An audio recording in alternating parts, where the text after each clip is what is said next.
The village of Karsel stood between dark hills and a wide, cold river. Orc homes were built from thick wood and heavy stone. Smoke rose slowly into the grey sky. Warriors trained in the open field while hunters prepared for the forests. Life in Karsel was hard but steady. Among the villagers lived an orc woman named Gara. Gara was known across the valley as a warrior who survived many battles. A long scar crossed her shoulder and another marked her jaw. Her strength and courage had once been praised by the Iron Spear clan. But those days were gone. Now she lived quietly with her son. The boy was named Bruck. Bruck was 8 years old. He ran faster than most children and climbed trees that even older boys avoided. He laughed loudly and asked endless questions, but one question returned again and again. "Where is my father?" Each time, Gara gave the same answer. "Your father died in the Warrit," was the truth. Her mate had fallen when trolls attacked the northern hills many years ago. Bruck had been only a small child then. He had no memory of the warrior who once carried him on broad shoulders. Gara raised him alone. She trained him with patience and strict discipline. Orc children learned strength early, and Bruck was no different. Still, the boy sometimes watched other families and wondered about the empty place in his life. Seasons passed in the quiet rhythm of the village. Then one day, something unexpected happened. A human walked into Karsel. Humans rarely entered orc lands. Most traders stayed near the borders. A lone human traveling deep into the hills was unusual and dangerous. The village guards surrounded him quickly.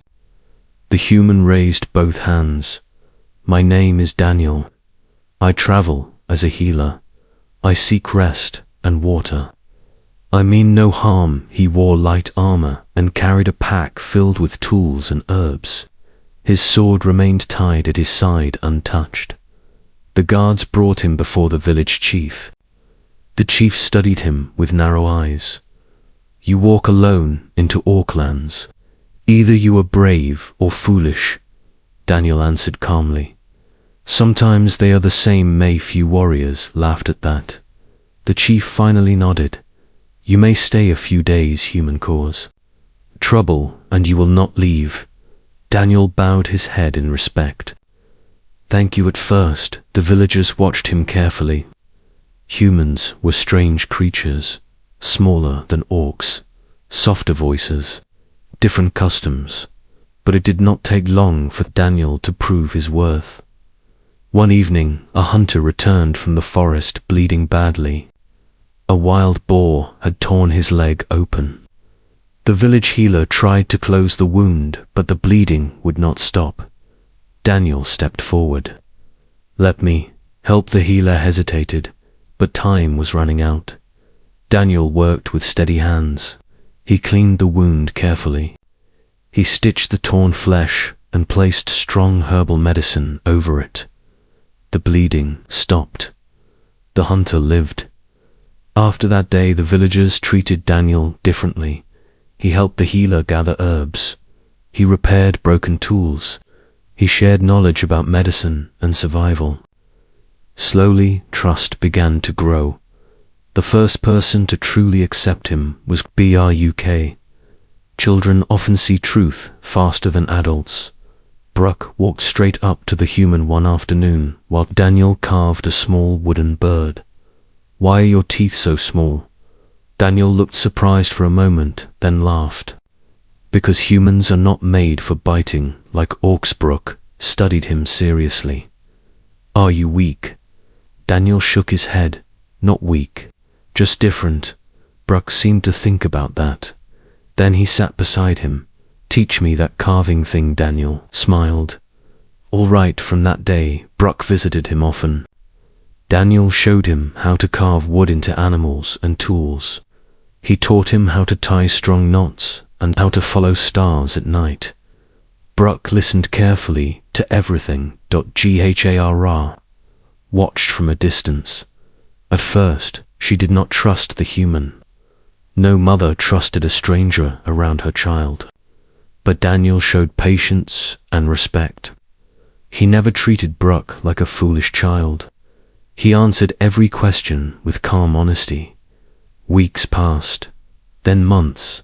Daniel became part of daily life in the village.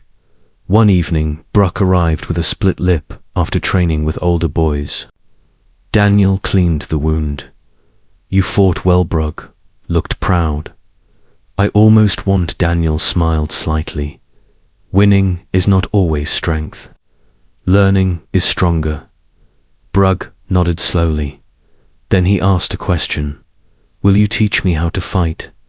Better. Daniel paused. I can teach you how to move and think. True strength takes many years. Brooke agreed quickly. Training began the next morning. They practiced balance and footwork. Daniel taught him how to watch an opponent and how to stay calm. Ghar watched from the edge of the field. Something strange stirred in her heart. For years she had carried everything alone: responsibility, discipline, protection. Now, she saw someone guiding her son with patience she had forgotten existed. One winter night, snow covered the village. Brooke sat beside the fire while Daniel told stories of distant lands. Cities with towers touching clouds, ships crossing endless oceans, markets filled with colors and music. Brooke listened with wide eyes. Gara sat quietly nearby. After the story ended, she spoke. You planned to leave after a few days. Daniel nodded. Yes, but you stayed. Yes. Why? Daniel looked into the fire. Sometimes a traveler finds a place that feels peaceful. Gara understood that peace was rare for warriors. Time moved forward. Daniel remained through winter. The villagers trusted him fully now. Then one afternoon, something happened that surprised everyone. Brooke walked beside his mother through the village square. Daniel was repairing a lantern near the well. Brooke stopped suddenly. He looked at the human carefully. Then he looked up at Ghari. His voice was simple and clear. Mamia's. Brooke pointed at Daniel. Is this my father? Mum. The square fell silent. Nearby villagers stopped moving. Daniel froze in surprise. Gharrrr stared at her son. Why do you ask? That. Brooke shrugged. He teaches me things. He talks with you. He stays here. He helps everyone. The boy thought for a moment. That is what fathers do right now. One spoke. Gara felt something heavy shift inside her chest. For years she had built walls around her heart. War had taken too much from her. But now she looked at the human, standing quietly before her. Daniel lowered his head slightly. I never meant to cause trouble. Gara raised her hand. Be silent, human. She knelt beside Bruk. Why would you want him as your father? Brooke answered without hesitation. Because he is kind. The simple words struck her harder than any weapon. Gara slowly stood. She walked toward Daniel. The villagers watched closely. She stopped in front of him. You stayed in this village longer than planned. You helped my people. I did what I could. You trained my son.